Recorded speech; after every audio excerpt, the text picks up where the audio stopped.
လိုပဲတခွားချင်ကြိုက်တဲ့လူတွေရှိလားအားလုံးသိတဲ့အတိုင်းပဲနိုင်ငံခြားလာတဲ့ပစ္စည်းတွေကခုနေချိန်မှာဆိုရင်ဈေးတအားကြီးနေတဲ့အတွက်ကိုယ့်ပြည်တွင်းမှာရှိတဲ့ပစ္စည်းတွေနဲ့ပဲတခွားချင်လေးလှုပ်စားလိုက်ရအောင်နော်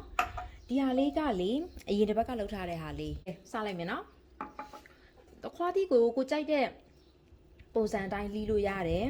အိမ်မှာကတော့အမြဲတမ်းဘာကာနဲ့ပဲစားနေကြဖြစ်တဲ့အတွက်အဲ့လိုမျိုး slice လေးပဲလီးမယ်နော်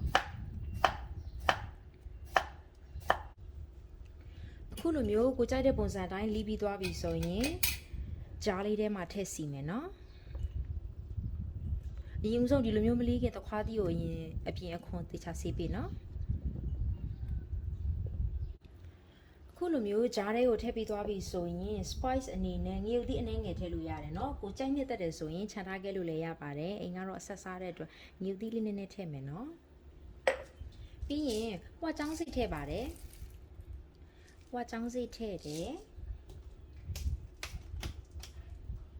ပြီးတဲ့အခါငရုတ်ကောင်းစိတ်ထည့်တယ်နော်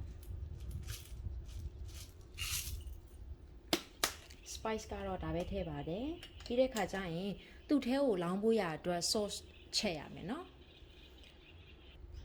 အချင်းဖို့ရအတွက်ရင်ဦးဆုံးအိုးတစ်ခုထဲမှာရေတစ်ခွက်ထည့်မယ် vinegar တစ်ခွက်ထည့်မယ်နော် vinegar တစ်ခွက်ထည့်ပါတယ်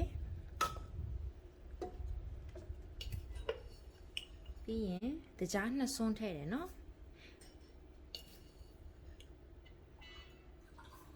tablespoon မှာ tablespoon နှစ်စွန်းထည့်တယ်နော်ပြီးရင်ဒီဟာကိုမီးဖို့ပေါ်မှာသွားပြီးတော့မီးပြင်းလေးနဲ့စူတဲ့ထိအရင်ဆုံးတည်လိုက်မယ်နော်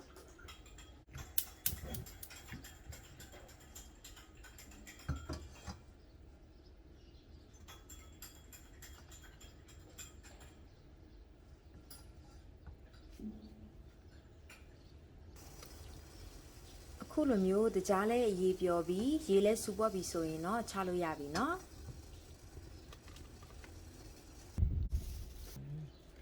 ပွက်စူနေတဲ့အရေးကိုဒီကြားထဲကိုလောင်းထည့်လိုက်ရုံပဲเนาะ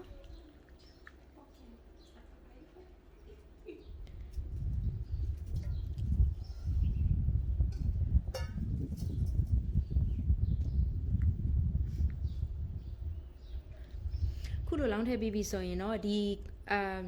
ကြားလေးလေအေးပြီဆိုမှအဖုံးပိတ်မယ်ပိတ်ပြီးတော့ရေခဲတက်တဲ့တဲကိုထည့်ပြီးတော့သိမ်းထားလိုက်ရုံပဲဒီနေ့လုပ်တယ်ဆိုရင်မနေ့ဖြန်ဆိုရင်စပြီးစားလို့ရပြီเนาะ